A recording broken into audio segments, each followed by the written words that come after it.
Hello friends, welcome to Indian study पर आपका स्वागत है। दोस्तों, आज की इस वीडियो में हम आप लोगों के लिए हिंदी का टेस्ट लेकर के आए हैं, जो कि आपके आने वाले एग्जाम्स यूपी जेल वार्डर के लिए बहुत ही ज़्यादा इंपॉर्टेंट है। वीडियो को एंड तक जरूर देखिए, क्योंकि लास्ट में मैं आपसे क्वेश्चन भी पूछूंगा और उसका आंसर आपको कमेंट बॉक्स में बताना होगा। दोस्तों, अगर आप इस वीडियो की पीडीएफ डाउनलोड करना चाहते हैं तो डिस्क्रिप्शन में टेलीग्राम चैनल का लिंक दिया हुआ है, वहां से आप प्राप्त कर सकते हैं बिल्कुल फ्री में।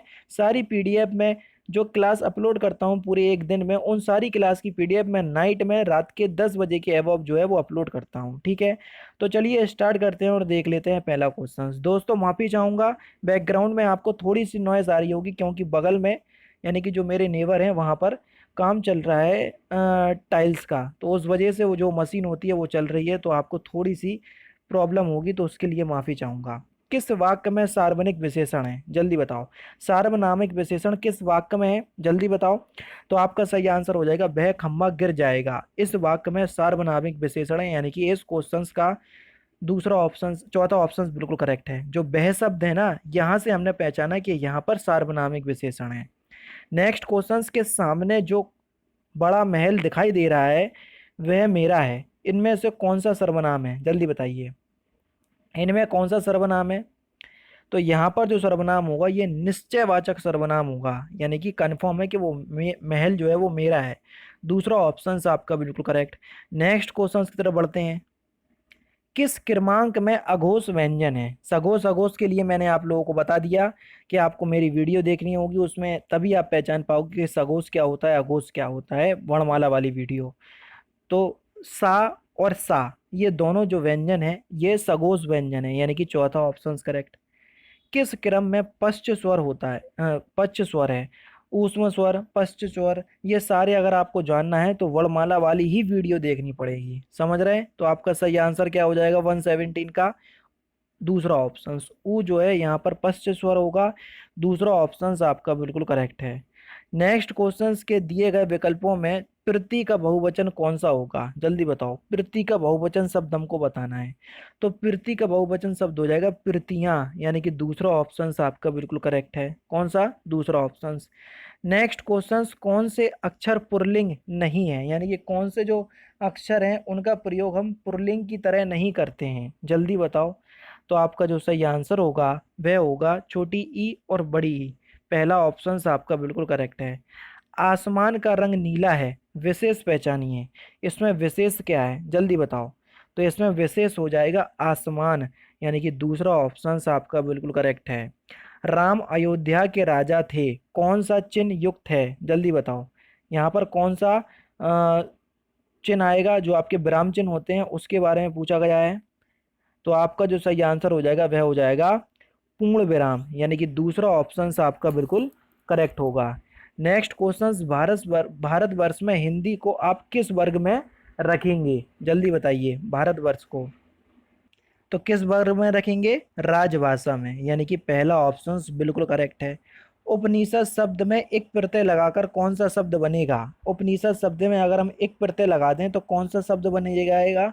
तो सही आंसर हो जाएगा औपनिषदिक, यानी कि इस क्वेश्चन का कौन सा पहला ऑप्शन आपका बिल्कुल करेक्ट हो जाएगा। ठीक है ना? आप दूसरा ऑप्शन समझ रहे होंगे, दूसरा ऑप्शन मत लगा लेना ना, उपनिषदिक कोई शब्द ही नहीं होता है, एक प्रत्यय लगाओगे तो औपनिषदिक बनेगा। ठीक है ना? दूसरे के चक्कर में नहीं भाग जाना। उत्कर्ष में कौन सा उपसर्ग लगा है? आप सभी लोग जानते हैं कि जो उपसर्ग होते हैं वो किसी भी शब्द के आगे लगाए जाते हैं, तो उत्कर्ष में जो उपसर्ग लगाया वो लगाया उत उपसर्ग। तीसरा ऑप्शन आपका बिल्कुल करेक्ट है। नेक्स्ट क्वेश्चन, यह मास जो चंद्रमा की फिलिंदा ब्लैंक्स के अनुसार गिना जाता है वह कहलाता है, रिक्त स्थान की पूर्ति कीजिए, जल्दी बताओ।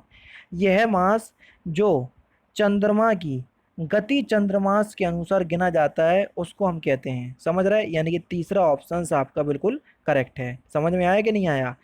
वह मास जो चंद्रमा की गति के अनुसार गिना जाता है वह चंद्रमास कहलाता है, समझ रहे हैं ना? तो यानी कि एक फिलिंदा ब्लैंक्स में आपका गति आएगा और दूसरी फिलिंदा ब्लैंक्स में चंद्रमास आएगा। ठीक है। नेक्स्ट क्वेश्चन, उत्प्रेक्षा अलंकार कब हो सकता है? आपको बताना है कि उत्प्रेक्षा अलंकार अगर आपको पहचानना है तो आप किस तरीके से पहचान सकते हैं। उपमेय में उपमान की अगर कल्पना की जा रही हो तो वहां पर उत्प्रेक्षा अलंकार होगा। पहला ऑप्शन आपका बिल्कुल करेक्ट है। क्रोध किस रस का स्थायी भाव है? Important question, simple question. तो क्रोध जो है ये रौद्र रस का स्थायी भाव है। किसका है दोस्तों? रौद्र रस का। तीसरा ऑप्शन बिल्कुल करेक्ट है। चारों चरणों में समान मात्राएं वाले छंद को हम क्या कहते हैं? तो उन छंदों को हम क्या कहते हैं? सममात्रिक छंद। यानी कि इस क्वेश्चन का पहला ही ऑप्शन आपका बिल्कुल करेक्ट है। पाप का घड़ा भरना, इस मुहावरे का सही अर्थ क्या है? इस मुहावरे का सही अर्थ हो जाएगा आपका पाप की पराकाष्ठा होना। यानी कि पहला ऑप्शन आपका बिल्कुल करेक्ट है। नेक्स्ट क्वेश्चन, सही कहावत को पहचानिए। नाच ना जाने आंगन टेढ़ा, तो यही एक लोकोक्ति है, कहावत है। तो बताओ कौन से ऑप्शंस में दिया? दूसरे ऑप्शंस में दिया नाच ना जाने आंगन टेढ़ा। नेक्स्ट क्वेश्चन से आपका कि दिए गए विकल्पों में से सही शब्द को सही रिक्त स्थान को भरिए। ठीक है। अगर विद्यार्थी फिल इन द ब्लैंक्स होंगे तो देश का भविष्य फिल इन द ब्लैंक्स होगा। तो आप सभी लोग जानते हैं कि अगर विद्यार्थी जो है ये आदर्शवादी होंगे तो देश का भविष्य जो है ये उज्जवल होगा। यानी कि चौथा ऑप्शन आपका बिल्कुल करेक्ट है। नदी का पर्यायवाची कौन सा नहीं है? जल्दी बताओ। तो टटनी तो आपका नदी का पर्यायवाची होता है, सरिता भी, नग भी। ऊषा ये नदी का पर्यायवाची नहीं है। दूसरा ऑप्शन आपका बिल्कुल करेक्ट है। विचित्र के 3 समानार्थी शब्द दिए गए हैं, एक समानार्थी नहीं है। तो कौन सा विचित्र का समानार्थी शब्द नहीं है वही हमको बताना है।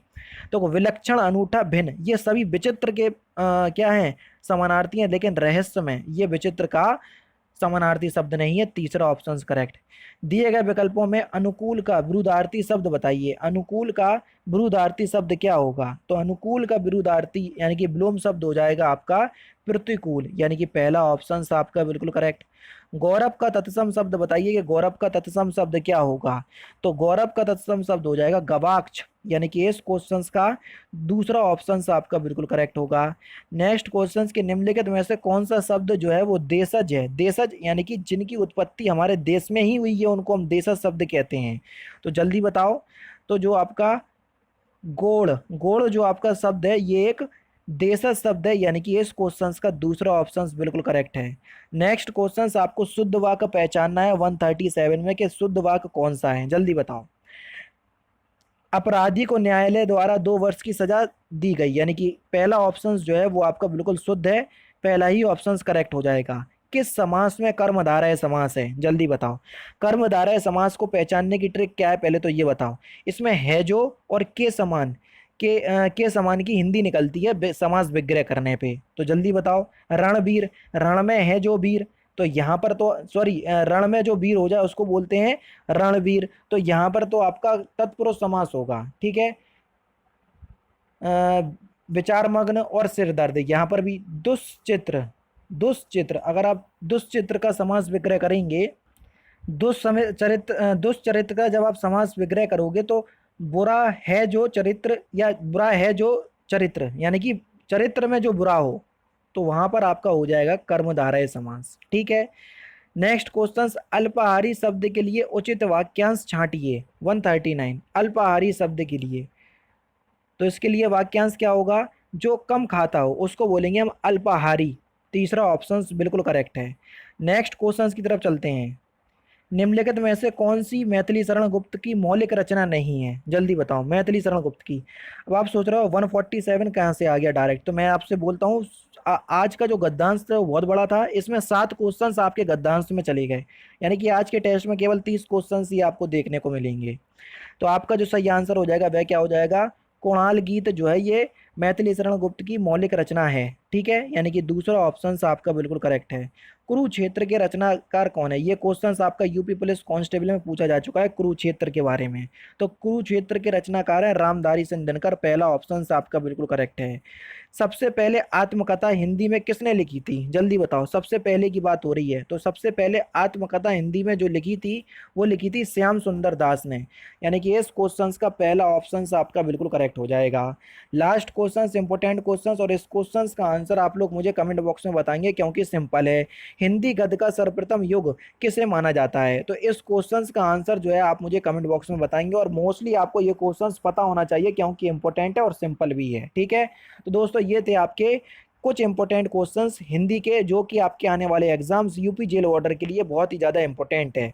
तो प्लीज़ दोस्तों वीडियो को एंड तक अगर आपने देखा है तो वीडियो को लाइक और शेयर ज़रूर कर दीजिएगा, क्योंकि आपके लाइक और शेयर करने से ही मुझे क्या मिलता है, मोटिवेशन मिलता है, और उसी मोटिवेशन के साथ मैं आगे इनसे अच्छे और इंटरेस्टिंग वीडियो आपको प्रोवाइड करवाता रहूंगा। तो दोस्तों फिलहाल की वीडियो में सिर्फ इतना ही। अगर आपको वीडियो पसंद आए तो प्लीज़ दोस्तों वीडियो को लाइक कीजिए, शेयर कीजिए और साथ ही साथ हमारे चैनल को सब्सक्राइब करना ना भूलें, क्योंकि मैं रोजाना इसी तरह के वीडियोज़ आप लोगों के लिए लाता रहता हूँ। नमस्कार दोस्तों, जय हिंद, जय भारत।